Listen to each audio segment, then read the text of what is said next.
Estamos de volta com o Direto do Plenário. Voltando de um intervalo, você acompanha agora ao vivo pela TV Justiça a continuação dessa sessão com o voto dos ministros do Supremo Tribunal Federal sobre possibilidade de prisão após confirmação de condenação em segunda instância. Acompanhe com a gente.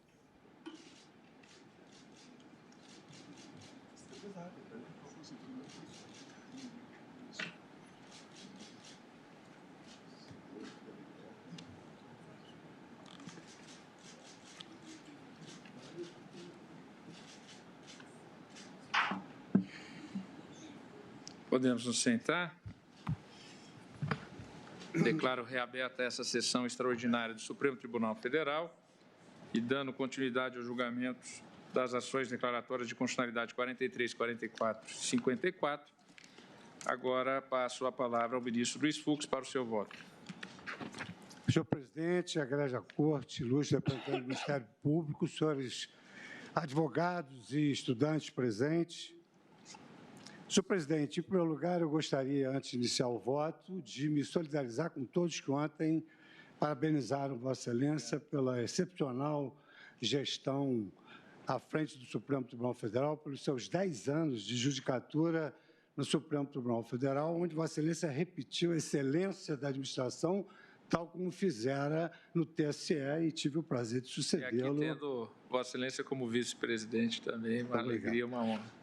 Queria parabenizar os colegas que me antecederam na votação, o ministro Marco Aurélio, sempre coerente com os seus pensamentos, entendimentos firmados na primeira turma, meus colegas Alexandre Moraes, Edson Fachin, Luiz Roberto Barroso, a ministra Rosa Weber, que acaba de proferir um magnífico voto. Tudo isso a demonstrar, senhor presidente, como é difícil a nossa tarefa de julgar. Não é à toa que o professor Piero Calamandrei, quando lavrou aquela obra, o elogio aos juízes feito por um advogado, ele dizia que realmente a justiça era o maior sacerdócio, o maior apostolado que um homem poderia se dedicar nesse mundo de Deus. Então, realmente, nós estamos diante de uma questão objetiva, e nessas questões objetivas é natural que haja manifestações objetivas de apreço ou desapreço por essa ou aquela questão. Mas como o ministro Marco Aurélio, nosso decano também, da primeira turma, sempre costuma destacar, nós temos aqui a nossa independência jurídica, que é insindicável por qualquer colega.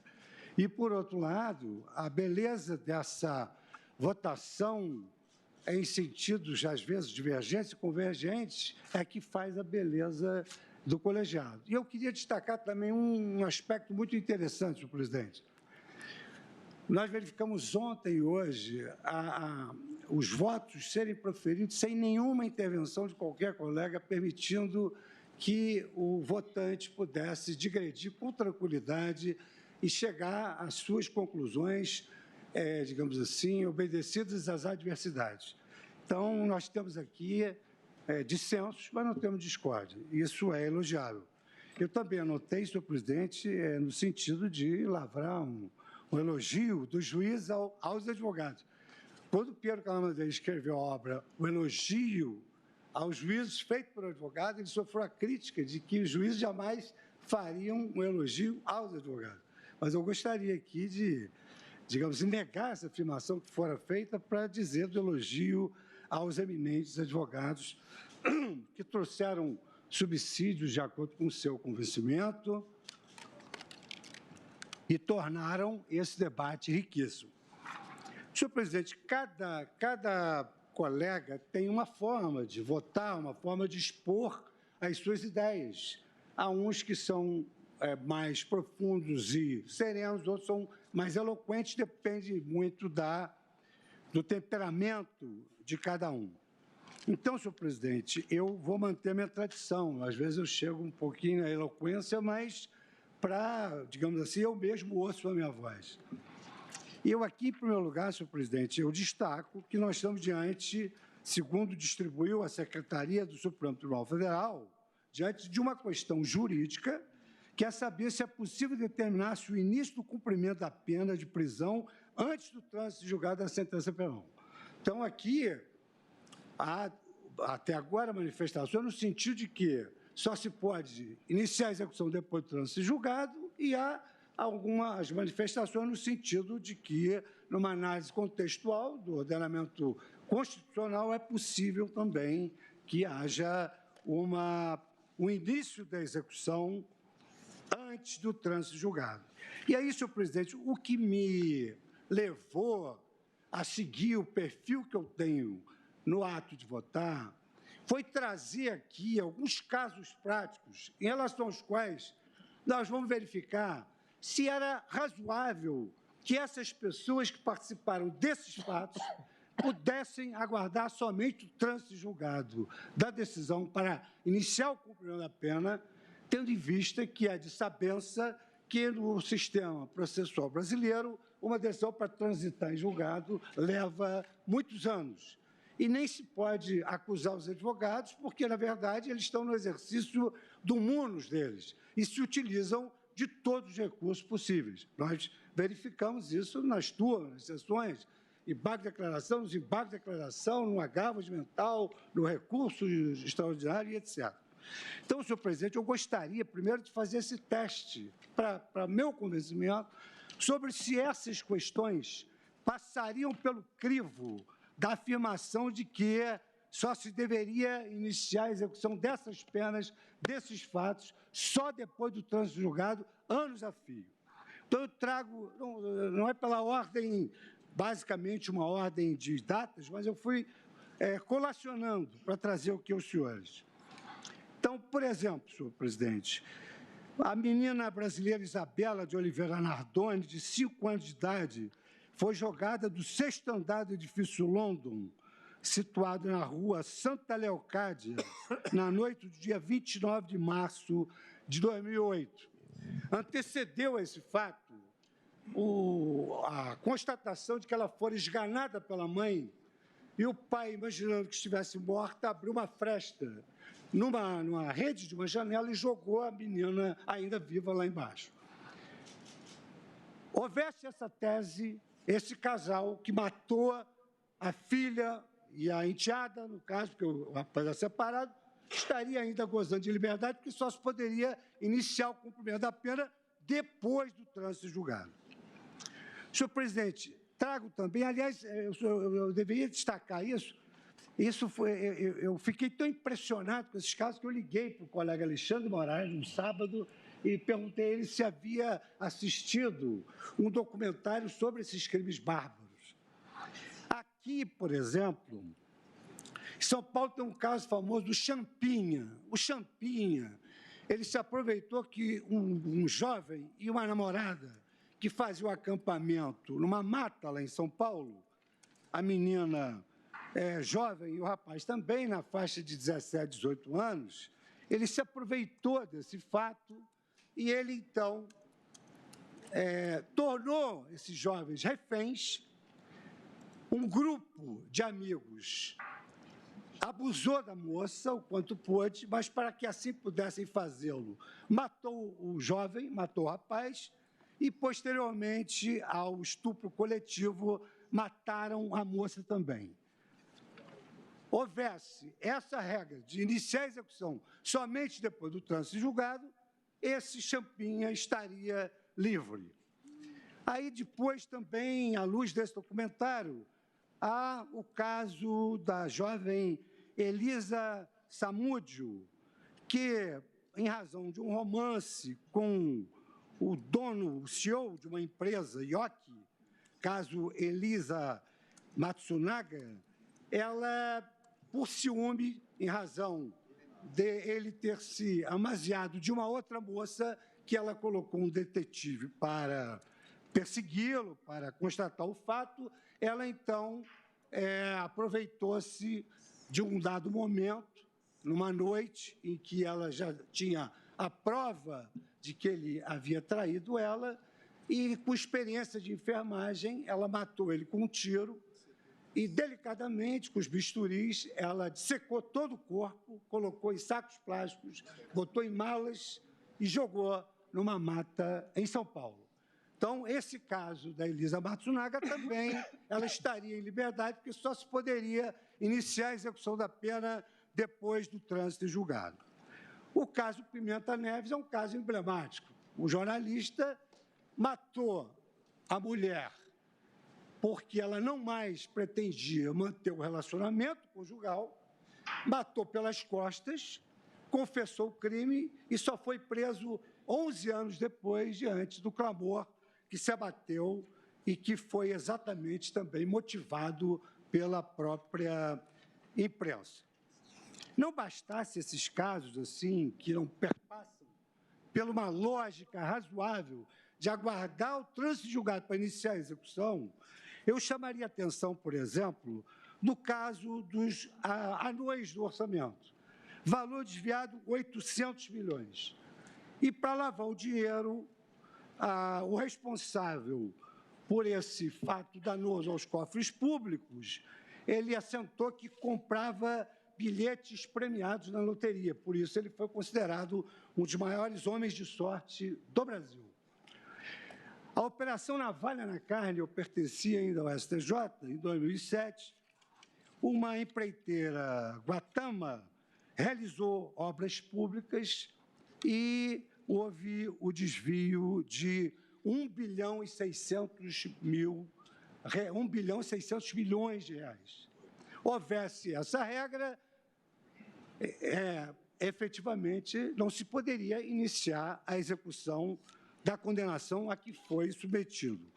Para não dizer que estamos com espírito corporativo, eu cito o caso do juiz Lalau, do TRT, que desviava verbas na construção do Fórum do Tribunal Regional do Trabalho de São Paulo. Dos 232 milhões destinados à construção, 169 milhões e 500 mil reais foram desviados. Houvesse essa regra da impossibilidade de cumprir-se a execução da pena antes do trânsito julgado, certamente esse juiz não teria sido preso. Cito ainda casos aqui das várias de acidentes do trabalho, em que um acidentado tinha a mesma doença e promoveu demandas no Brasil inteiro, e o INSS não tinha controle dessas ações e o desvio foi de 3,7 bilhões em valores atuais, metade do orçamento do INSS. Vampiros da saúde e também banestado, houvesse essa regra, não se poderia. O Alberto Youssef, na verdade, ele foi o grande colaborador da Operação Lava Jato, porque ele já fora indiciado, punido e condenado na Operação Banestado. Então, essa regra impediria, por exemplo, a prisão não só desse doleiro Alberto Youssef, mas também de vários outros que atuaram na Operação Lava Jato, cujo prejuízo causado à Petrobras é de 88,8 bilhões. Então, essa regra, no meu modo de ver, ela não resiste à realidade prática. E, na verdade, o direito não pode viver apartado da realidade, com a devida vênia.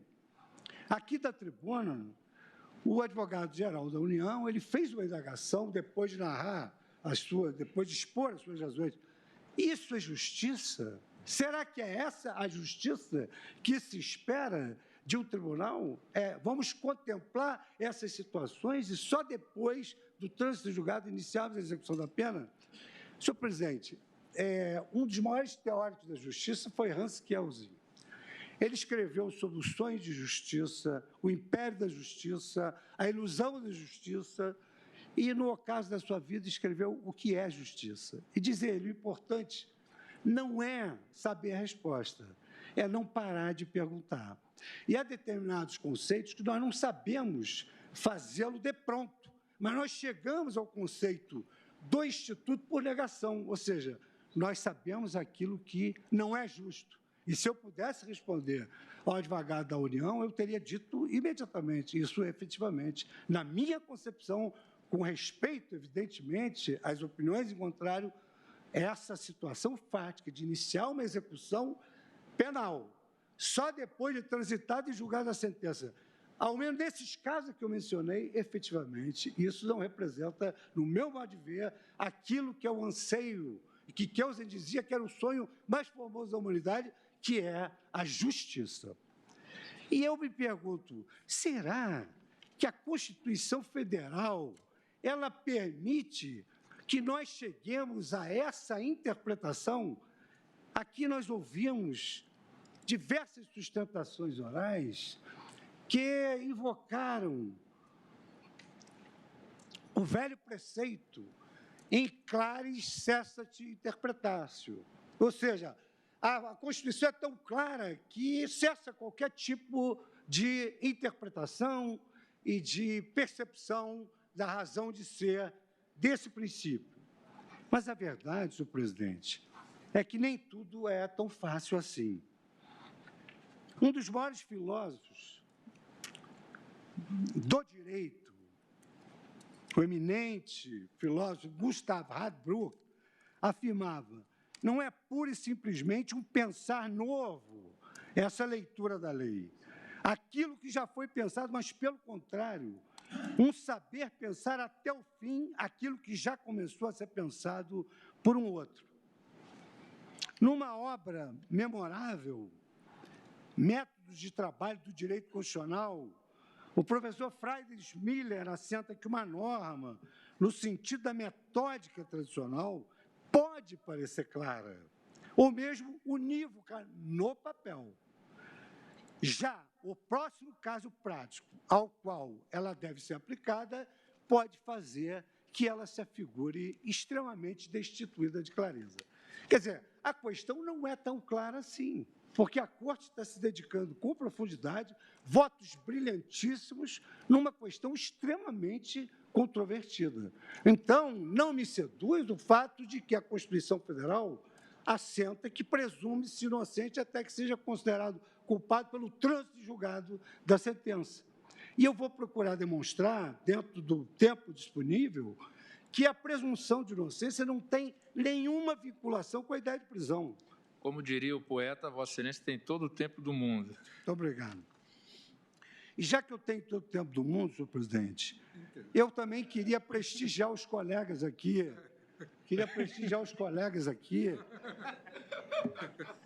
e dizer a Vossa Excelência que eu colho da obra também do eminente doutrinador constitucionalista, ministro Gilmar Mendes, a afirmativa de que o exercício da atividade jurisdicional, ele demanda uma percepção das exigências sociais. E afirma ele, as exigências sociais são imediatamente absorvidas e racionalizadas pelo aplicador do direito sob a forma de mutações normativas ou novas leituras dos mesmos enunciados normativos.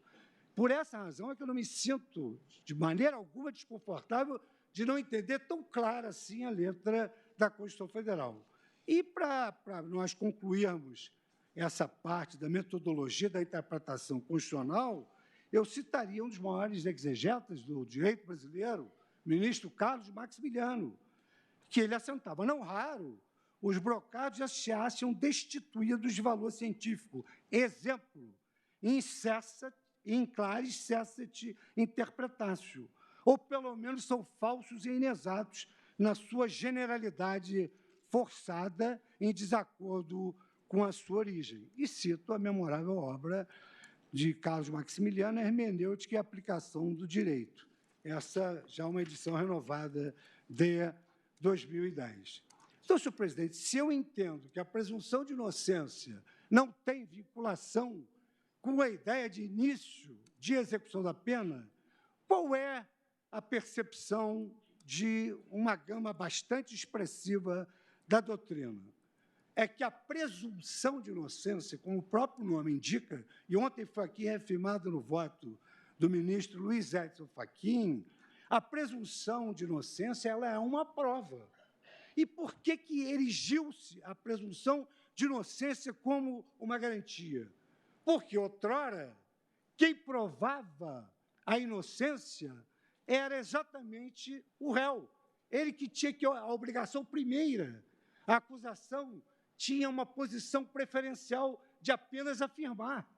E o réu teria que iniciar provando a sua inocência.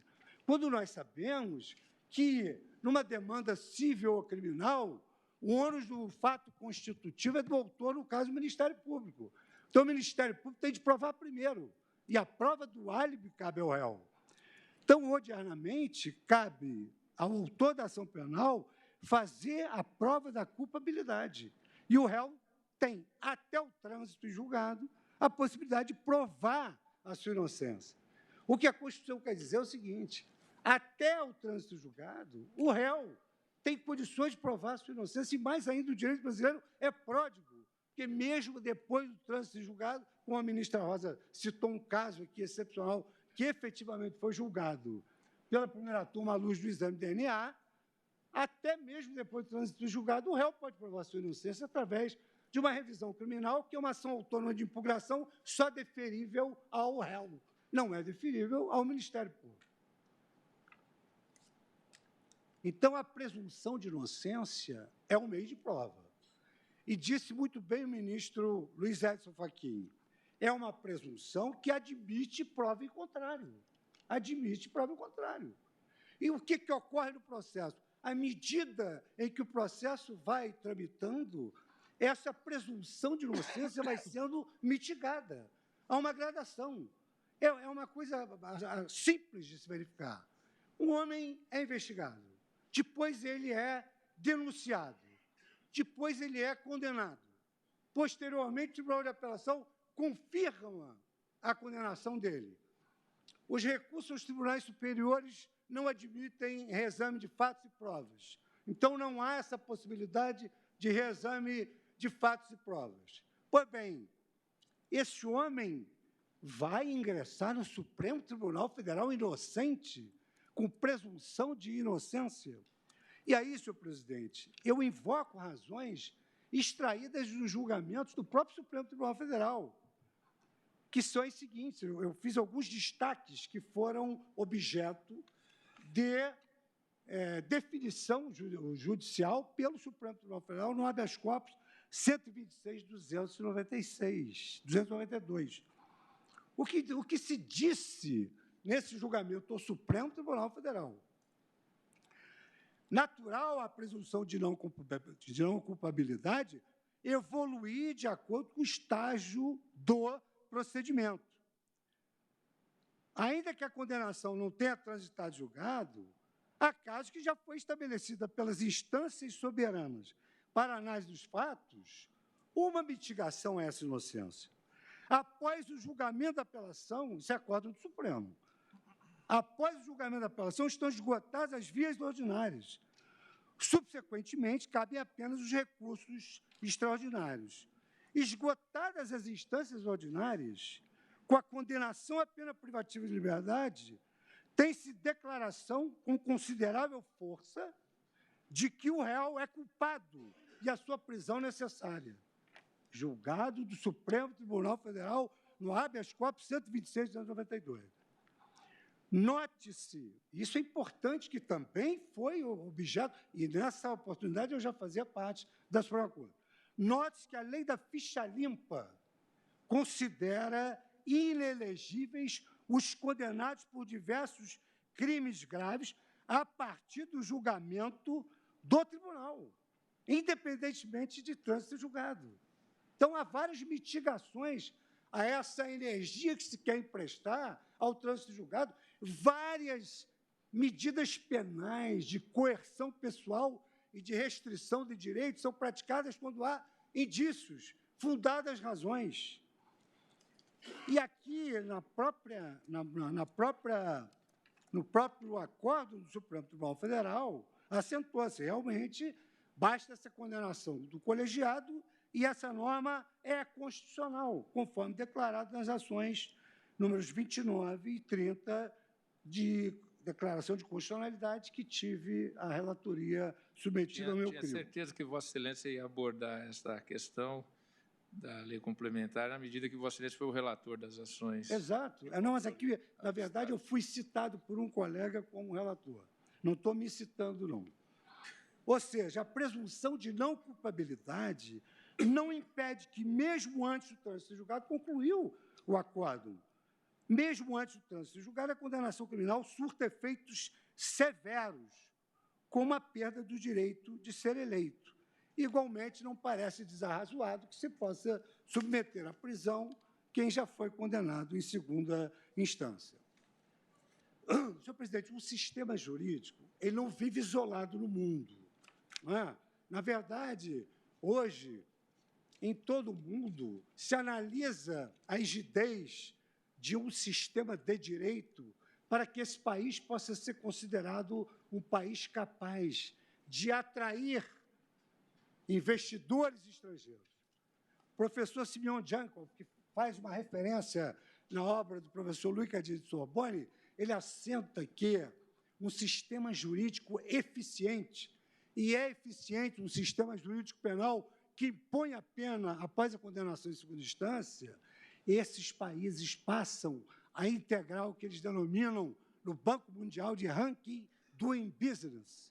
Eles prestam atenção. E como o Brasil não está isolado no mundo, nem pode, oitava economia do mundo, que agora tende a crescer, todos nós estamos torcendo para isso, essa nossa concepção de que é possível a execução da condenação após a segunda instância e antes do trânsito julgado vem contemplado em vários documentos transnacionais aos quais o Brasil se submete. E eu citaria, por exemplo, a Convenção Americana de Direitos Humanos, que é o Pacto de São José da Costa Rica. O que ele prevê? Ele prevê que a presunção de inocência ela é um meio de prova. E ela vai cedendo gradativamente à medida em que o homem é considerado culpado. Então, a regra, na verdade, ela tem de ser lida, presume-se o homem inocente até que ele seja considerado culpado. O que diz a Convenção Americana? Toda pessoa acusada de um delito tem direito a que se presuma sua inocência enquanto não for legalmente comprovada a sua culpa. E como é que se comprova legalmente a sua culpa? Obedecendo um processo, um procedimento, o devido processo legal estabelecido pela lei. A Convenção Europeia dos Direitos do Homem, no artigo 6º, qualquer pessoa acusada de uma infração presume-se inocente enquanto a sua culpabilidade não tiver sido provada. Disposições semelhantes são encontradas no direito francês, na Declaração dos Direitos do Homem e do Cidadão, de 1789, Declaração canadense, em homenagem aos nossos convidados, na Declaração russa, no artigo 49 da Constituição dos eminentes magistrados que aqui estão presentes hoje.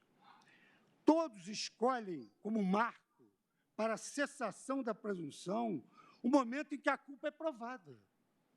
O momento em que a culpa é provada de acordo com o direito processual de cada país.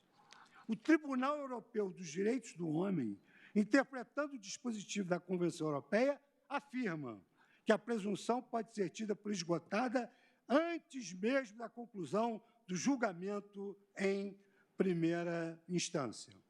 Eu cito aqui, senhor presidente, também exemplos dos Estados Unidos, um pouco mais rigoroso, prisão em primeira instância, e no direito alemão, muito embora não haja na lei fundamental essa regra, mas se o delito for considerado grave, o cidadão tem necessariamente de responder ao processo preso. No sistema alemão é como se for uma prorrogação da prisão preventiva. Exatamente. Tem de se recolher a prisão para responder ao processo. Não está na lei fundamental de Bonn, mas está exatamente previsto nesse artigo.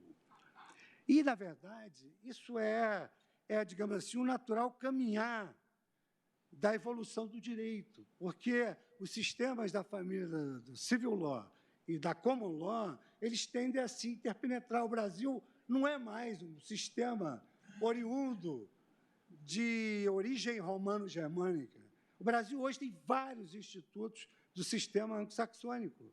E é por isso que nós importamos uma série de instrumentos na área penal. Vossa Excelência foi o relator de um voto brilhante sobre delação premiada, que veio exatamente do sistema anglo-saxônico. Nós temos várias influências, então nós temos de levar em consideração o que se passa no mundo. Então, digo eu que, de qualquer forma, a interpretação da presunção de não culpabilidade não pode perder de vista nosso próprio ordenamento. Nosso país tem um intrincado sistema judiciário. Na base, há duas instâncias com ampla competência para análise dos fatos e do direito. Logo acima, temos as instâncias extraordinárias, com competência somente para a análise de questões federais. Em suma, a presunção de não culpabilidade é o direito fundamental, segundo a jurisprudência dos tribunais superiores, que impõe o ônus da prova à acusação e impede o tratamento do réu como culpado antes. Mas, se porventura houver a caracterização que houve a condenação e que a culpa ficou demonstrada, a lei pode impor a prisão, à luz desses ordenamentos. Aí poder-se afirmar, mas e se houver um erro? Que o ministro Luiz Roberto Barroso citou um percentual mínimo. E se houver um erro? Nada na sociedade tem risco zero. A engenharia foi feita para erigir prédio e assistimos agora um prédio cair em Fortaleza. A medicina foi feita para curar, mas às vezes o tratamento médico mata, como verbo e graça a quimioterapia. A energia nuclear. A energia nuclear é, hoje, um ponto importante na estratégia dos países. O Brasil acaba de importar, em razão do pré-sal, vários submarinos nucleares. Mas quem quer que tenha assistido o documentário sobre Chernobyl há de se convencer de que a energia nuclear mata e mata muita gente. Só a aspiração das fuligens, além de ter isolado quilômetros e quilômetros do território da União Soviética, matou adultos e crianças nasceram com deformação. Logo, nós não estamos aqui a fazer tábula rasa e a determinar que se aplique sem qualquer juízo crítico a condenação emitida pelo juízo de segundo grau. Mas se houver, senhor presidente, equívocos, sempre há remédios. A nossa turma, trabalha todas as terças-feiras com 99,9% de habeas corpus, que são impetrados numa utilização que eu entendo epidêmica desse remédio heróico para tratar exatamente de supostos vícios em relação às condenações. Então, nós temos recursos, nós temos habeas corpus, nós temos revisão criminal. Então, há vários recursos para que se possa, eventualmente, remediar esse índice diminuto, ínfimo, de erros judiciários diante da ampla cognição que o juiz de primeiro grau e o Tribunal da Apelação realizam em relação aos fatos e às provas. E daí a razão da legitimidade, de iniciar essa execução depois da condenação da segunda instância. Porque o Supremo Tribunal Federal vai analisar a questão constitucional, não vai analisar autoria e materialidade. E o Superior Tribunal de Justiça vai analisar também questões infraconstitucionais, e não autoria e materialidade. Culpado já é, e cedeu, nesse momento, a presunção de inocência. Porque um cidadão culpado ele não pode ser, ao mesmo tempo, culpado e inocente. Senhor presidente, além, digamos assim, desses aspectos até aqui mencionados, eu assentaria que afirmar, com a devida vênia, eu peço todas as escusas, eventualmente, pela maneira enfática com que eu tenho o hábito de defender os meus pontos de vista, sempre respeitando as opiniões dos colegas, nunca intercedi em voto de absolutamente ninguém, mas também não abro mão de ser aquilo que o meu interior me pede, que seja convincente consigo mesmo. Então, veja o seguinte, senhor presidente, no meu modo de ver, é uma contradição em termos afirmar-se que só se pode iniciar a execução depois do trânsito de julgado, porque é uma presunção de inocência, e, ao mesmo tempo, a mesma Constituição, que, segundo o ministro Eros Grau, não pode ser lida em tiras, tem que ser analisada no seu contexto. Essa mesma Constituição Federal assenta que pode haver prisão em flagrante, pode haver prisão preventiva, pode haver prisão provisória. E o Supremo Tribunal Federal, como intérprete da Constituição Federal, tem duas súmulas que permitem a progressão de regime antes do trânsito julgado. Como é que se pode permitir a progressão de regime prisional se só se pode prender depois do trânsito julgado? Como é que se explica essa contradição em termos? As súmulas do Supremo Tribunal Federal são as seguintes. Súmula 716. Admite-se a progressão de regime de cumprimento da pena ou aplicação imediata de regime menos severo antes do trânsito julgado da sentença. Súmula 717. Não impede a progressão de regime de execução da pena fixada em sentença não transitada julgado o fato de o réu se encontrar em prisão especial. Como é que nós vamos explicar essas duas súmulas se não se pode iniciar a execução da pena senão depois do trânsito julgado? E as súmulas se baseiam no cumprimento de pena antes do trânsito julgado. Então, é preciso esclarecer tecnicamente essa contradição. Aqui, senhor presidente, talvez trazendo uma reflexão antiga, mas muito feliz, do então Procurador-Geral da República, doutor Cláudio Fonteles, lançada no habeas corpus 68.726, assentava ele que o princípio da presunção da inocência não está direcionado a colocar o réu em posição de intangibilidade, sob pena de não se justificar a prisão provisória do infrator e a constitucionalidade, assegurando à sociedade pleitear ante o Poder Judiciário, através do Ministério Público, a prisão preventiva. E aqui anoto, senhor presidente, procurei fazer uma síntese de uns 15 habeas corpus, mais ou menos 15 habeas corpus sobre esse tema. E digo, a presunção de inocência, ela deve ser protegida em seu núcleo essencial. Então, o que se deflui do núcleo essencial da presunção de inocência, além do fato inequívoco de que, no momento considerado culpado, não é mais inocente. Conferir ao réu o privilégio contra a autoincriminação, a velha máxima nemo tenetur sed tegere, o direito de ser absolvido em caso de dúvida razoável quanto às provas, indúbio pro réu. É daí que se extrai, são essas questões que se extraem da presunção de inocência. E atribuir o ônus da prova à acusação. O primeiro ônus da prova é a acusação, sem possibilidade de sua inversão ou de obrigá-la a colaborar com a acusação em qualquer fase do processo. E aqui nós temos todos os acordos, senhor presidente, até para a questão de lealdade, eu extraí do Tribunal Pleno, para não pensar da turma. Todos do Tribunal Pleno, de outrora e recentes. Aqui, recentes, do ministro saudoso amigo, que conviveu comigo 11 anos no Superior Tribunal de Justiça, na mesma turma, na mesma sessão, debatíamos os votos. Ministro Dori Zavascki, ministro Edson Fachin, ministro Nélio da Silveira, ministros de hoje, que compõem a primeira turma, evidentemente respeitada sempre a coerência do decano da primeira turma, o ministro Marco Aurélio.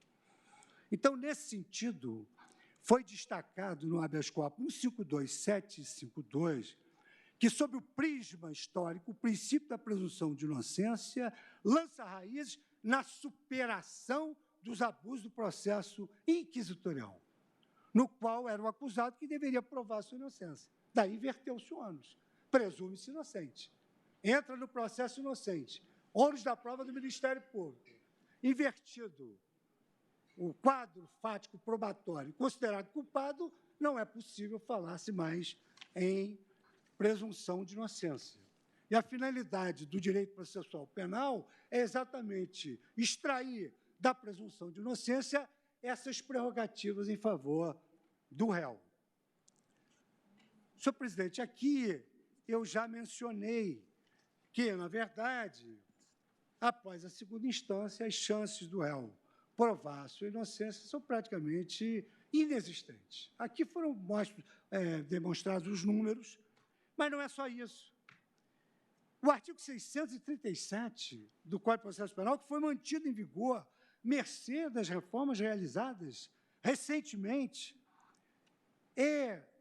no afã de não deixar que se instaurasse, através de uma arquitetura legislativa à impunidade, afirmou: os recursos para os tribunais superiores, artigo 637, não tem efeito suspensivo, e os autos devem baixar para o cumprimento da pena.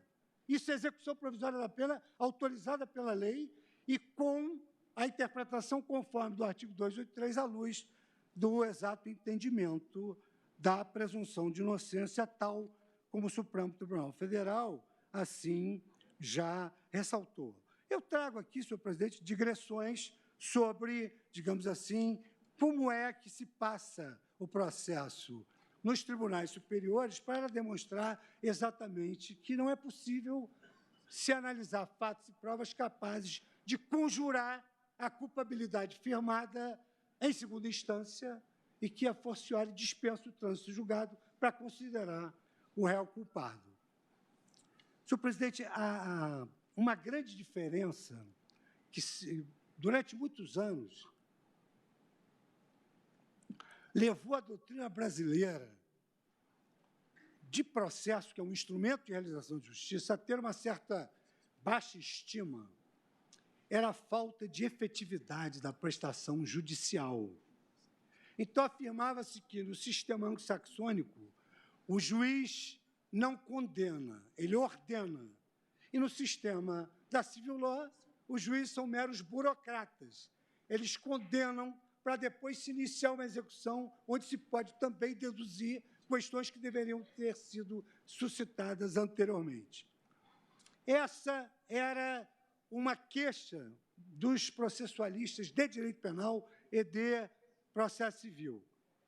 Um grande conselheiro da Corte de Cassação italiana, professor Proto Pisani, ele afirmava: todo cidadão tem o direito a uma duração razoável do processo, tem direito a uma tutela jurisdicional específica, que, segundo o que Ovenda afirmava, era que ele deveria obter aquilo que ele obteria se não tivesse havido a lesão ao seu direito. Então, ele afirmava: quello e tutto quello que é diritto de conseguire.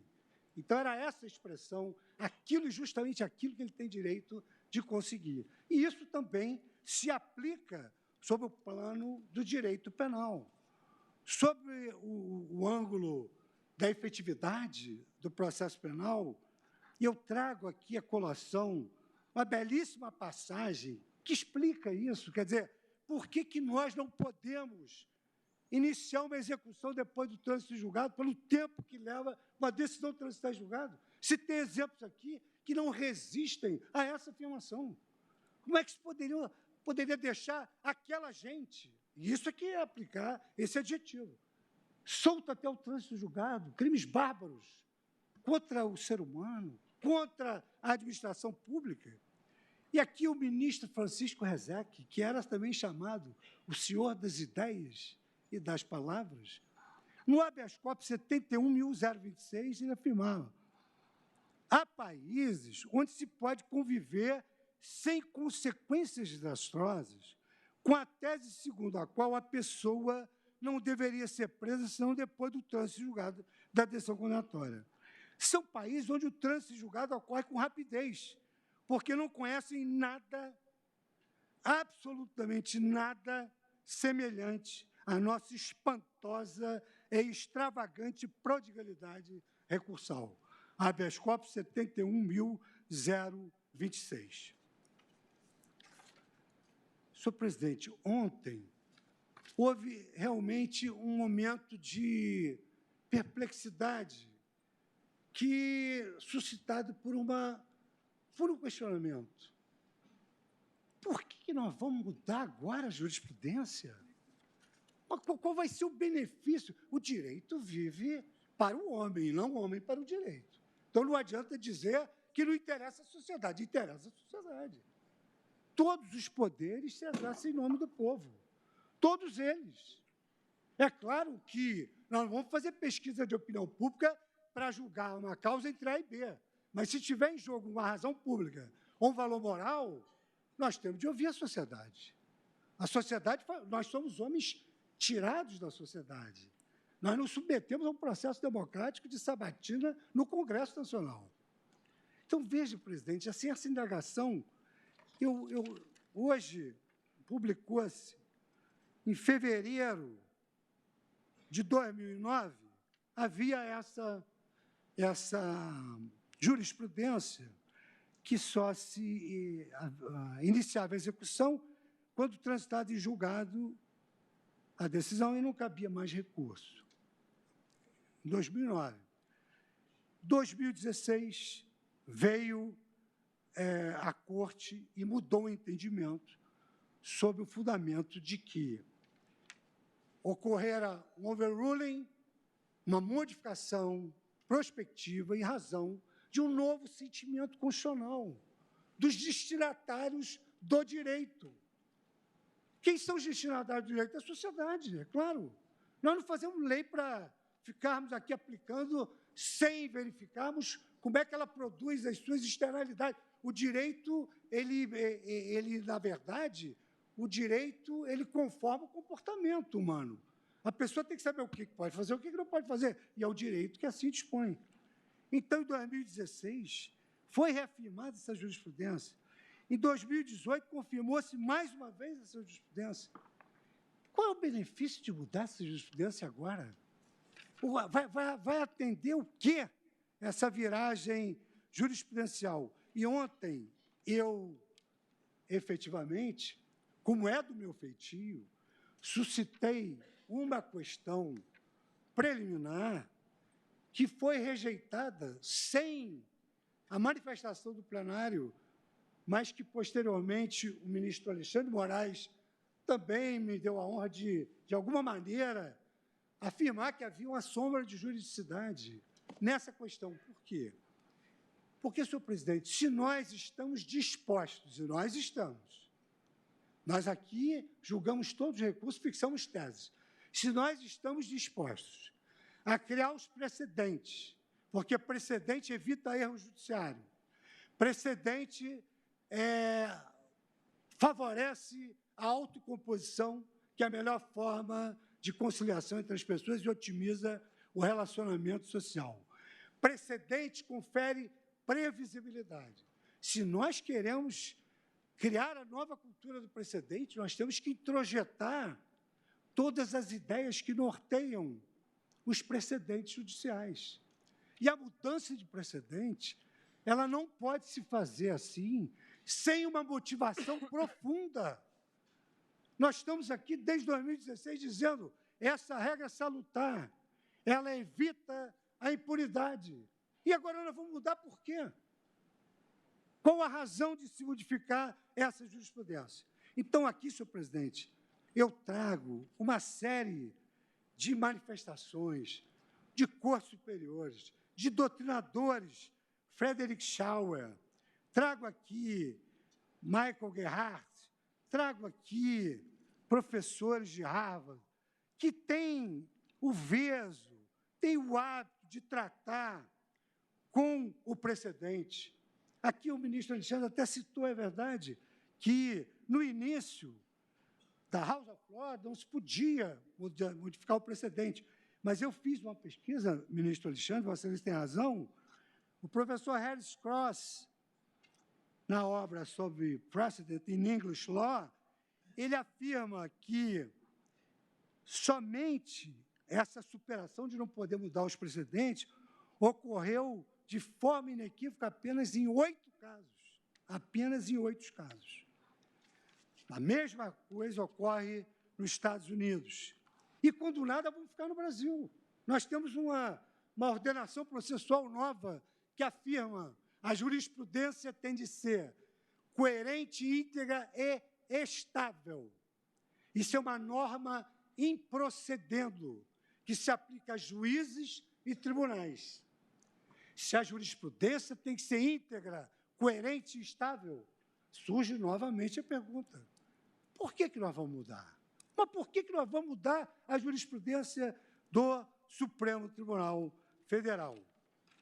E aqui, então, presidente, eu trago uma série de doutrinadores no sentido de que há relativo consenso, de que a superação de um precedente exige que ele não corresponda aos padrões de congruência social e de consistência sistêmica que se colhe da obra do professor Melvin Eisenberg, que fala sobre a natureza do sistema da common law, e para não deixar de citar uma grande doutrinadora nacional e que nos dá a honra de participar aqui no Supremo Tribunal Federal do gabinete do ministro Luiz Roberto Barroso, a professora Patrícia Perrone Campos, que também sustenta essa mesma tese, no sentido de que o overruling deve efetivamente obedecer a uma profunda fundamentação. E assim assiste razão, digo eu, ao professor Michele Tarufo, da Universidade de Pávia, quando leciona que uma corte que, sobre a mesma questão, vai cambiando cada dia a sua opinião, não respeita a sua jurisprudência e terá escasso respeito dos cidadãos que são os destinatários das suas decisões. Palavras do professor Michele Tarufo. Concluo, portanto, presidente, que o Supremo Tribunal Federal, no caso ora posto de julgamento, não está legitimado, no meu modo de ver, com toda a vênia das opiniões em contrário, a promover essa modificação da jurisprudência à míngua da existência de razões suficientemente robustas para levar a cabo a modificação da sua jurisprudência. Sem a presença de uma motivação sólida, consubstanciada em argumentos novos, relacionados à justificação da superação do precedente, qualquer corte estará violando o magro papel de órgão de sobreposição na estrutura do Poder Judiciário, incumbido de manter uma jurisprudência estável, íntegra e coerente a respeito da Constituição Federal. Já, presidente, me encaminhando para o final, muito embora Vossa Excelência tenha sido de uma generosidade ímpar e tenha corrido um risco grave ao me oferecer todo o tempo do mundo, mas já me encaminhando para o final, eu queria fazer apenas, senhor presidente, ouvi-lo. Eu queria fazer apenas algumas observações da minha percepção particular. À luz do princípio da isonomia, o princípio da presunção de inocência de que só se pode iniciar a execução de uma sentença condenatória depois do trânsito de julgado, porque é uma presunção jure de inocência, efetivamente o ministro Marco Aurélio tem razão. Tem de se definir o liminar para liberar todos aqueles que foram presos, segundo a ótica, injustamente, por uma má interpretação da presunção de inocência. Pelo princípio da isonomia, não há outra solução. Por outro lado, senhor presidente, claro, a justiça é cega, os juízes não são. Será que nós estamos falando aqui de réus pobres? Só a Defensoria Pública é que veio aqui sustentar. E também por dever de ofício para se acoplar ao ideário da advocacia, que é lutar pelas garantias. Eu não critico. Entendo que os advogados estão no seu papel. Mas, evidentemente, senhor presidente, os crimes que nós temos assistido e que são cobertos pela presunção de inocência não são crimes de pessoas humildes. As pessoas humildes, senhor presidente, elas não gostam de ficar devendo. Elas se preocupam, eu vou levantar o meu FGTS para quê? Para pagar as dívidas que eu tenho ali na esquina, na padaria, na loja que me vendeu a geladeira. Não é deles que nós estamos tratando. Nós estamos tratando de pessoas que até podem não ter condições, mas que foram condenadas em segunda instância por aqueles delitos que nós analisamos na nossa turma diuturnamente por condenações em segunda instância, em que sempre fica em jogo essa questão da execução provisória. Traficantes, pedófilos, organização criminosa PCC, há vários integrantes do PCC, há vários pedófilos, há vários traficantes de 900 quilos de uma tonelada de cocaína. Estão aqui os ministros Alexandre Moraes e Luiz Roberto Barroso, que não me deixam mentir que esses casos são levados em habeas corpus lá na turma e que foram condenados em segunda instância. Eu também confirmo, ministro Fux. Não, e Vossa Excelência E também. acompanho Vossas Excelências. Pois é, mas eu não sei se depois de hoje vai continuar acompanhando, né? É claro que Vossa Excelência tem a sua independência, decidiu. Ao menos não ficarei sozinho, isolado na turma. Mas o ministro Marco Aurélio tem esse dom, essa bossa da combatividade, ele fica sozinho, mas fica bem. Fica comigo mesmo, com a minha consciência, com a minha verdade. Vossa Excelência tem esse ato de dizer que julga de acordo com a sua ciência e consciência. Então, senhor presidente, como entendo que essa regra não perpassa, até pela lógica do razoável, eu também gostaria de refutar essa questão de que essa visão tortuosa da sociedade, ela é levada a efeito por uma opinião pública apaixonada ou por uma opinião pública construída à base de uma mídia tendenciosa. Absolutamente não, senhor presidente. O que hoje nós verificamos é que a mídia reproduz o sentimento social. A mídia reproduz o sentimento constitucional do povo. E, mesmo assim, com a liberdade de imprensa que o Supremo Tribunal Federal chancelou, é muito comum ver no mesmo periódico um editorial a favor e um artigo contra, porque não se interfere na linha editorial dos jornais. Então, não tem nenhuma ingerência da mídia aqui. Aqui é sentimento constitucional do povo puro. Uma integrante da Corte Suprema, Justice Sandra O'Connor, ela julgou a mesma causa diferente em 2 casos. E perguntaram a ela, como é que a senhora julga esse caso de uma maneira e depois julga de outra? E ela disse, nós não temos exército. Uma Corte Suprema vive da confiança legítima que o povo deposita nela. Por isso que não é ruim ouvir na Corte we trust, não é ruim, não. É bom. Isso significa dizer que a sociedade tem confiança no Supremo. E confiança legítima. Então, explicou ela. Hoje, o sentimento constitucional do povo é outro. Quantas vezes nós verificamos na história da Suprema Corte Americana, que foi, digamos assim, a grande corte de criação judicial do direito, que superou a escola francesa, que não ensinava o direito francês, mas ensinava o Código Napoleônico, que superou a glosa dos pós-glosadores. A Suprema Corte Americana é um exemplo de criação judicial e se ajusta ao sentimento constitucional do povo. Isso não é ser pressionado pela opinião pública? Absolutamente.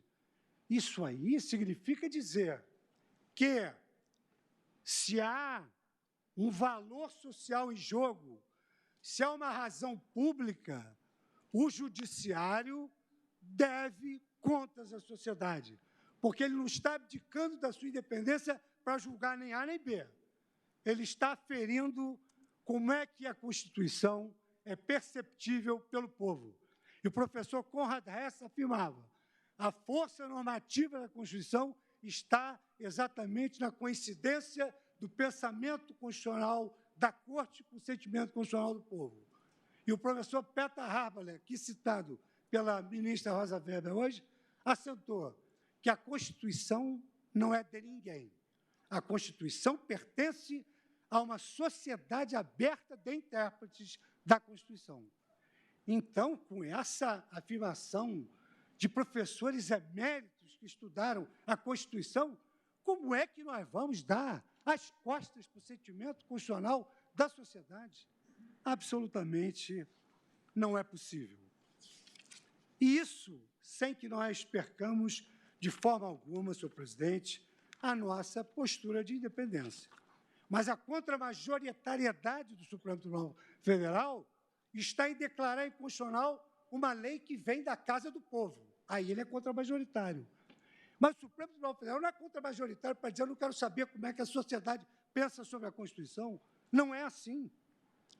Ontem foi aqui citado, com muita propriedade, pelo ministro Luiz Roberto Barroso, que a lei de introdução ao Código Civil, a velha lei de introdução ao Código Civil, foi agora substituída pela nova lei de introdução à norma de direito brasileiro, sempre afirmou que o juiz deve aplicar a lei tendo em vista os fins sociais a que ela se destina e o bem comum. O novo Código de Processo Civil, pela vez primeira, tem uma parte geral que estabelece normas em procedendo para os juízes, dentre outras. Se vai julgar uma questão humana, respeite a dignidade da pessoa humana. Se vai julgar uma questão de direito público, respeite a questão da moralidade administrativa. E se vai julgar uma questão que diz respeito à sociedade em geral, tem de observar que a lei deve atender aos fins sociais a que ela se destina e às exigências do bem comum. Então, senhor presidente, eu concluindo, eu assento que uma viragem jurisprudencial a essa altura, mercê de considerá-la com a devida vênia, inoportuna e antijurídica, por isso que acho que não se pode falar em segurança jurídica.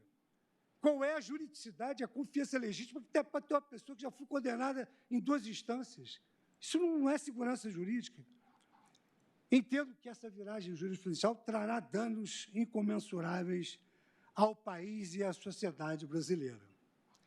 E aí, senhor presidente, me vem à mente, como aqui todos findaram seus votos com passagens da literatura de aqui, de alhures, de maneira brilhante, me veio à mente uma passagem de Shakespeare na peça Júlio César, no discurso de Marco Antônio à beira do túmulo de Júlio César.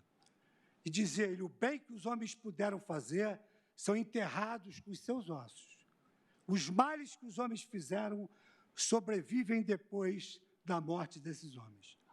Senhor presidente, com essa convicção, com essa percepção que eu tenho do que é melhor para o meu país e para a sociedade brasileira, eu voto no sentido de manter a decisão proferida em sede cautelar para assentar a interpretação conforme ao artigo 283 do Código de Processo Penal, no sentido que é possível e constitucional o início da execução da pena privativa de liberdade após a sentença condenatória de segunda instância, posto ordem escrita da autoridade competente. Então, eu julgo parcialmente procedente no sentido que votou o ministro Alexandre Moraes, ministro Luiz Roberto Barroso, ministro Edson Fachin, apesar de, no final, julgar procedente, na verdade, a ratio da sua decisão que essa interpretação é cabível. Eu votei pela inconstitucionalidade. Votei pela inconstitucionalidade do dispositivo. Então, e assim está na ata, exatamente como no dispositivo do voto de Sua Excelência. Então, eu acompanho os votos divergentes que foram aqui proferidos pelos eminentes colegas e peço vênia, mas acredito que é obedecido os compromissos que nós assumimos nesse horário. Agradeço ao ministro Luiz Fux, também cumprimento pelo belíssimo voto proferido.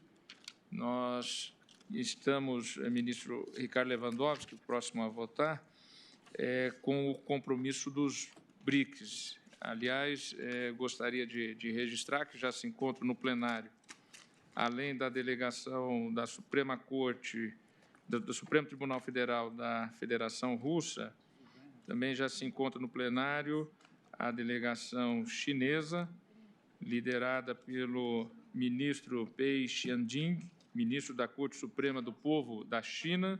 Seja muito bem-vindo. E também encontra-se presente a comitiva da África do Sul, que tem à frente Mongeng, chefe do Poder Judiciário e presidente da Corte Constitucional da África do Sul, também acompanhado de Mandissa Maia, presidente da Corte Suprema de Apelação da África do Sul. Sejam todos muito bem-vindos. Muito obrigado pela presença. Ministro Ricardo Lewandowski. Presidente, meu voto tem 10 a 12 minutos no máximo. Está bem, então penso que pois não. teríamos aí a a tolerância dos colegas estrangeiros, que também, percebo, estão apreciando aí e conhecendo o nosso sistema de votação. Ministro e querido professor Ricardo Lewandowski, com a palavra. Obrigado. Eu que sou aluno de Vossa Excelência. Senhor presidente, eu tinha em mente trazer certos dados estatísticos para que a Corte pudesse melhor refletir sobre essa questão da decisão que tomamos recentemente, precária e efêmera, sobre a possibilidade de prisão em segunda instância, os efeitos dessa decisão. Eu, de ontem para hoje, inclusive, pedi ao Conselho Nacional de Justiça, superiormente presidido por Vossa Excelência, alguns dados sobre as audiências de custódia. E recebi esses dados hoje de manhã e verifiquei que, de 2015 a 2019, foram realizadas 550.238 audiências de custódia, com resultado, me parece extremamente auspicioso e significativo, porquanto 39,9% dos presos em flagrantes foram libertados mediante condições, portanto, quase 40%, resultando num total de 219.673 presos, ou possíveis presos. Portanto, queria lançar uma hipótese para a meditação deste egrégio plenário de que a alegada redução na população carcerária se deve ao trabalho do CNJ, iniciado, sobretudo, pelo ministro Gilmar Mendes, com os mutirões carcerários, depois continuado pelos sucessores, com as audiências de custódia, que reduziram significativamente a população carcerária. Mas, senhor presidente, eu não quero verticalizar essa discussão e passo rapidamente para o meu voto. Eu gostaria, ministro Ricardo Lewandowski, de fazer um registro. As audiências de custódia que Vossa Excelência teve a capacidade e o mérito e cumprimento por Vossa Excelência de ter espraiado por todo o Brasil, ela cumpre um compromisso internacional assinado pelo Estado brasileiro, através de uma convenção internacional que foi aprovada pelo Congresso Nacional e promulgada pela Presidência da República. Ou seja, ela é, do ponto de vista da legislação, uma lei em nosso país. Ou seja, ela não é algo criado pelo Judiciário ou pelo Conselho Nacional de Justiça. As audiências de custódia têm fundamento legal em tratado internacional que, para o Judiciário deixar de cumprir, só se romper com esse tratado internacional. Só para registro, porque muitas vezes fica-se a ideia de que as audiências de custódia é alguma coisa inventada pelo Judiciário brasileiro, quando não. É vinculado à legislação, a tratados internacionais que o Estado brasileiro firmou perante o mundo. Pois não, senhor presidente, eu aproveito a oportunidade para cumprimentar Vossa Excelência e tenho o mérito de ter continuado e ampliado as audiências de custódia em todo o Brasil. Senhor presidente, meu voto é singelo, eu fiz o resumo do resumo e gostaria de dizer inicialmente, antes de proferir o voto propriamente dito, e recordo que, ao ser empossado no cargo de ministro do Supremo Tribunal Federal, em sessão realizada no dia 16/3/2006, assumi o solene compromisso de cumprir a Constituição e as leis da República, sem concessões à opinião pública ou publicada e nem a grupos de pressão. E desse compromisso, senhor presidente, jamais me desviei e não posso desviar-me agora, pois tenho o inequívoco dever, sob pena inclusive de prevaricação, de dar estrito cumprimento à vontade do legislador constituinte e ordinário, que vocalizam a vontade do povo soberano, especialmente quando o texto normativo não comporta, como é o caso dos autos, qualquer margem de interpretação. Pois bem, as constituições modernas surgiram na esteira das sublevações libertárias do século XVIII, como expressão da vontade dos cidadãos, veiculada por seus representantes dos parlamentos. Desde então, revestiram-se da forma escrita para conferir rigidez aos seus comandos, pois foram concebidas como instrumentos para conter o poder absoluto dos governantes, dentre os quais, não esqueçamos disso, se incluem os magistrados. Apesar de sua rigidez, logo se percebeu que as constituições não poderiam permanecer estáticas, porque tinham de adaptar-se à dinâmica das sociedades que pretendiam ordenar, sujeitas a permanentes transformações. Se assim não fosse, os seus dispositivos perderiam a eficácia, no todo ou em parte, ainda que vigorassem no papel. Por esse motivo, passou-se a cogitar do fenômeno da mutação constitucional, que corresponde aos modos pelos quais as constituições podem sofrer alterações. Resumem-se basicamente a dois: um formal, em que determinado preceito é modificado pelos legisladores ou pelos juízes, mediante interpretação, e outro informal, no qual se reconhece o seu desuso por não corresponder mais à realidade. Seja qual for a maneira como se dá a mutação do texto constitucional, ela jamais poderá vulnerar os valores fundamentais sobre os quais se sustenta. A Constituição Federal de 1988, senhor presidente, definiu tais barreiras em seu artigo 60, parágrafo 4º, denominadas pela doutrina de cláusulas pétreas, justamente para evocar o seu caráter de alicerce de todo ordenamento legal, a saber, forma federativa de Estado, o voto direto, secreto, universal e periódico, a separação dos poderes e os direitos individuais.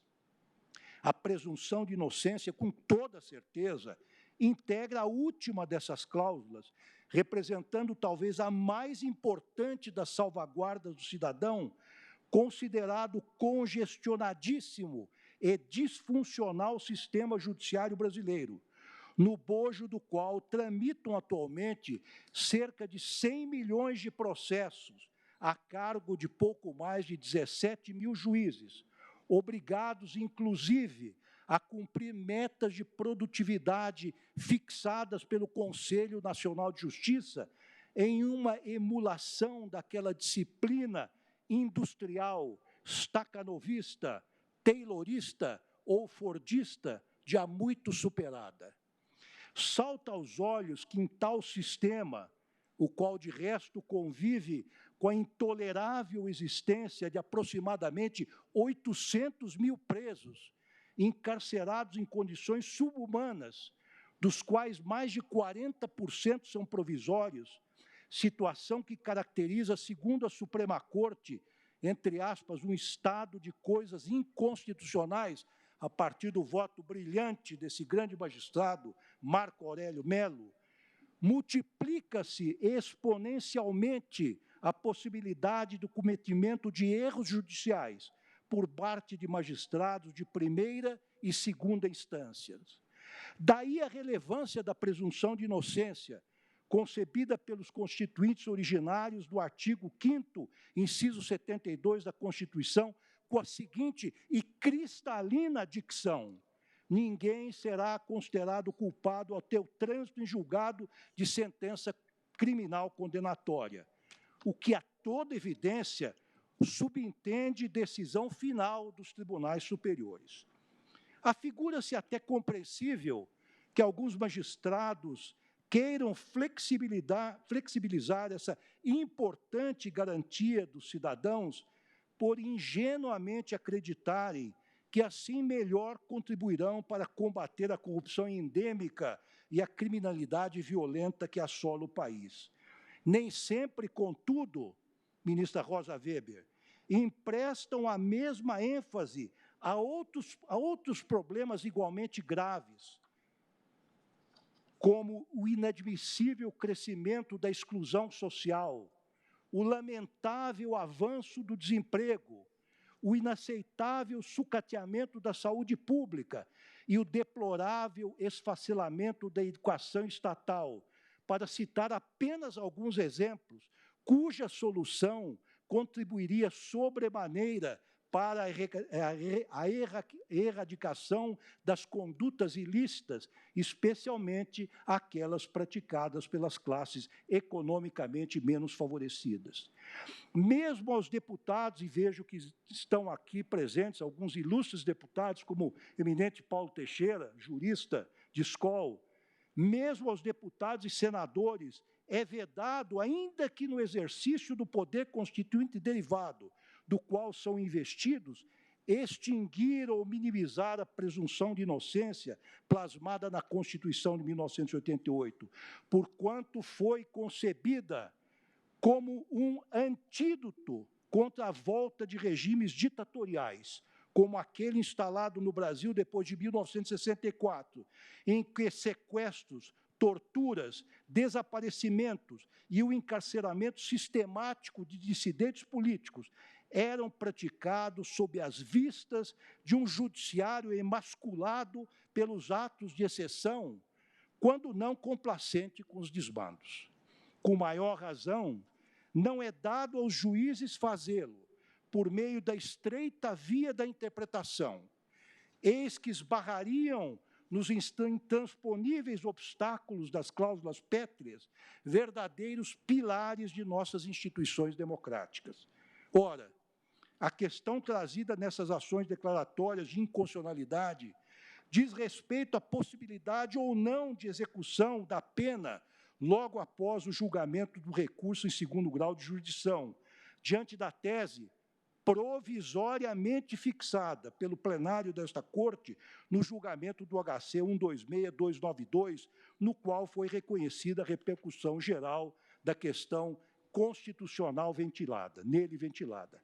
Lamentavelmente, senhor presidente, a partir desse entendimento precário e efêmero do tribunal, um grande número de prisões passou a ser decretado após a prolação de decisões de segunda instância, de forma automática, sem qualquer fundamento idôneo, com a simples remissão a súmulas ou julgados, em franca violação ao que dispõe o artigo 5º, inciso 61, segundo o qual ninguém será preso, senão em flagrante delito ou por ordem escrita e fundamentada da autoridade judiciária competente. Esse retrocesso jurisprudencial, senhor presidente, senhores ministros, mereceu o repúdio praticamente unânime dos especialistas em direito penal e processual penal, particularmente daqueles que militam na área acadêmica, e nos brinda com sua honrosa presença o nosso professor Bandeira de Mello. Não se ignora que, com o triunfo das revoluções liberais, no já longínquo século das luzes, acabou-se com a obrigatoriedade do cumprimento dos caprichos régios, sob a justificativa de que le roi le veut, ou seja, o rei o quer. Como consequência, nos dias atuais, ninguém mais pode ser compelido, ao menos nos países civilizados, a cumprir uma determinação judicial, ou pior, recolher-se a uma prisão simplesmente porque le juge le veut, quer dizer, simplesmente porque o juiz o quer. Como se sabe, a jurisprudência desse Supremo Tribunal consolidou-se, salvo por um breve lapso de tempo, no sentido de que ofende o princípio da presunção de inocência a execução da pena privativa de liberdade antes do trânsito em julgado da sentença condenatória, ressalvada, como sempre enfatiza o eminente decano dessa casa, o nosso querido ministro Celso de Mello, ressalvada a hipótese da prisão cautelar, e desde que presente os requisitos autorizadores previstos no artigo 312 do Código de Processo Penal.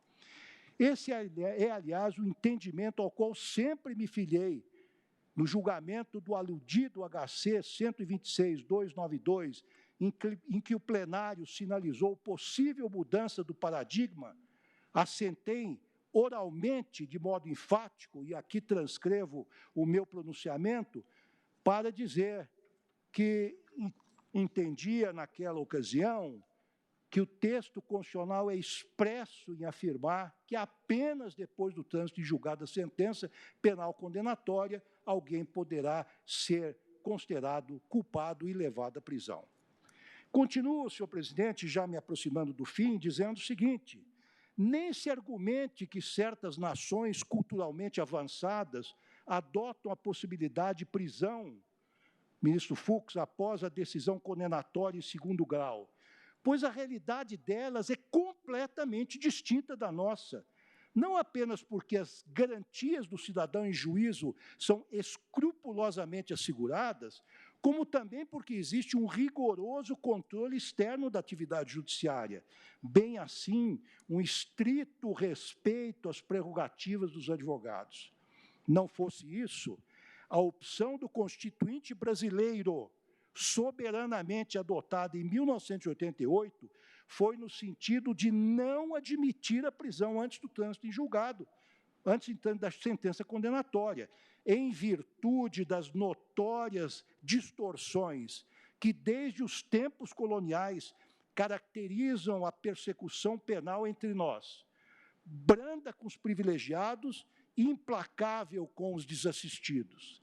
A nossa Constituição, convém lembrar, não é uma mera folha de papel que pode ser rasgada sempre que contraria as forças políticas do momento.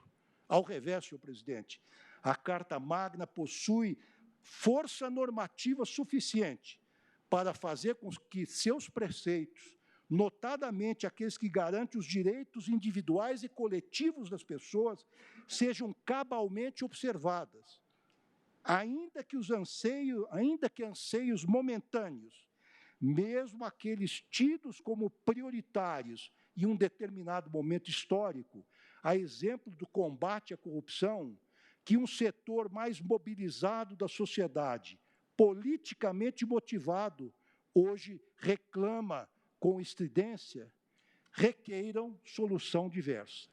É que a única saída legítima para qualquer crise, real ou imaginária, em um regime que se pretenda democrático, consiste justamente no incondicional respeito às normas constitucionais. Isso porque não se pode fazer política criminal contra o que dispõe a Constituição, mas sim e sempre com amparo nela. Ora, os constituintes de 1988 atribuíram ao Supremo Tribunal Federal inúmeras e relevantíssimas atribuições, dentre as quais a mais importante é a guarda da própria Constituição, conforme assentado com todas as letras em seu artigo 102. Por isso entendo, com a devida vênia corrente majoritária, a qual ocasionalmente se formou no julgamento do HC 126.292, que naquela assentada o plenário retirou do artigo 5º, inciso 72 da Constituição, um sentido que dele não poderia extrair, nem no mais elástico dos entendimentos, pois resultou na vulneração de um mandamento constitucional claro, unívoco, direto e objetivo, inclusive protegido pelo próprio texto magno, como visto, contra iniciativas tendentes a aboli-lo. Insisto em que não se mostra possível superar a taxatividade daquele dispositivo constitucional, salvo em situações de cautelaridade, por tratar-se de um comando constitucional absolutamente imperativo, categórico, com relação ao qual não cabe qualquer tergiversação, pois, como já diziam os juristas de antanho, in claris cessat interpretatio. máxima agora trazida à colação pelo ministro Fux. E o texto do inciso 72 do artigo 5º da Carta Magna, ademais, além de ser claríssimo, jamais poderia ser objeto de uma inflexão jurisprudencial para interpretá-lo, senhor presidente, em malam partem, ou seja, em prejuízo dos acusados em geral. Por fim, não custa recordar que o artigo 30 da Declaração Universal dos Direitos do Homem de 1948, elaborada sob os auspícios da Organização das Nações Unidas e subscrita pelo Brasil, considerada pelos especialistas um verdadeiro jus cogens internacional, ou seja, de observância obrigatória de todos os Estados que assinaram, consagrou o princípio da proibição do retrocesso em matéria de direitos e garantias fundamentais plenamente aplicável à espécie. Então, senhor presidente, concluindo, em face do exposto, outra não pode ser a minha conclusão, senão a de que o artigo 283 do Código do Processo Penal é plenamente compatível com a Constituição em vigor, razão pela qual eu me pronuncio no sentido de julgar inteiramente procedentes as ADCs 43, 44 e 54 sobre exame e como voto. Agradeço ao ministro Ricardo Lewandowski. Vou proclamar o julgamento parcial e suspender o julgamento em razão do horário. Após o voto da ministra Rosa Weber, julgando procedente a ação do voto do ministro Luiz Fux, julgando parcialmente procedente para dar interpretação conforme, e do voto do ministro Ricardo Lewandowski para julgar procedente a ação, o julgamento foi suspenso. Senhoras e senhores, eminentes colegas, eu gostaria de fazer um esclarecimento em razão de algumas demandas que tem havido, especialmente da imprensa, e em razão da semana que vem não ter julgamentos. Eu gostaria de voltar a esclarecer o seguinte: conforme calendário publicado no Diário da Justiça eletrônico, em 15 de abril deste ano, foi estabelecido os calendários de todo o presente segundo semestre. Em cada mês deste semestre foram convocadas 2 sessões extraordinárias pela manhã, para permitir que em todo mês a Corte tivesse uma semana para nós nos dedicarmos em nossos gabinetes, com os nossos estudos, com os nossos afazeres. Neste mês de outubro, por exemplo, foram realizadas sessões extraordinárias nas manhãs dos dias 9 e 23 de outubro, de forma a compensar a não realização de sessões na próxima semana. Ou seja, a semana vindoura, as sessões que haveria, uma ordinária à quarta-feira e a outra extraordinária à quinta-feira, que o ministro José Paulo Sepúlveda Pertence costumava dizer a extraordinária mais ordinária que existe, porque há décadas ela é uma sessão extraordinária. Mas gostaria de registrar, e é importante que fique esclarecido, comparado o segundo semestre de 2019, todo o calendário do segundo semestre, nós teremos 41 sessões deliberativas, uma a mais do que no segundo semestre do ano passado. É bom que isso fique claro, é bom que isso seja esclarecido. Ou seja, nós estamos fazendo, inclusive, mais sessões deliberativas do que tivemos no ano passado. Nós também temos tido um volume de julgamento maior, tanto do ponto de vista absoluto, quanto do ponto de vista médio, nas sessões presenciais e também nas sessões virtuais. Digo e repito, não há Corte Constitucional, e aqui temos colegas de várias cortes. Para as senhoras e senhores terem uma ideia, o magistrado da Corte Constitucional Chinesa, que é o país mais populoso do mundo, ficou impressionado com o nosso número de processos, ministro Celso de Mello.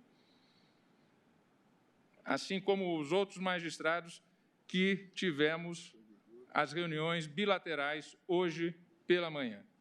Ou seja, aqui se trabalha muito, se produz e se produz muito e com qualidade. É importante e deixo esse registro. Em relação à continuidade deste julgamento, o mais breve possível, em razão das sessões que estão já programadas para quarta-feira, dia 6 de novembro, às 9h30, extraordinária, às 14 horas, ordinária, e na quinta-feira, dia 7, ordinária, em razão da necessidade de um rearranjo das agendas de outros feitos ali colocados, eu anunciarei na segunda-feira, próxima vindoura, se nós iniciaremos na quarta ou na quinta-feira, para que tanto o Ministério Público quanto as senhoras e os senhores advogados fiquem, então, cientes, e também a imprensa que tem acompanhado esse julgamento com bastante profundidade, e todos aqueles que têm interesse no acompanhamento deste caso, nós anunciaremos, então, na próxima semana, o momento de retorno deste julgamento. Agradecendo a presença de todos e convidando os eminentes colegas para a abertura do seminário dos BRICS, declaro encerrada a presente sessão. Uma boa noite a todos.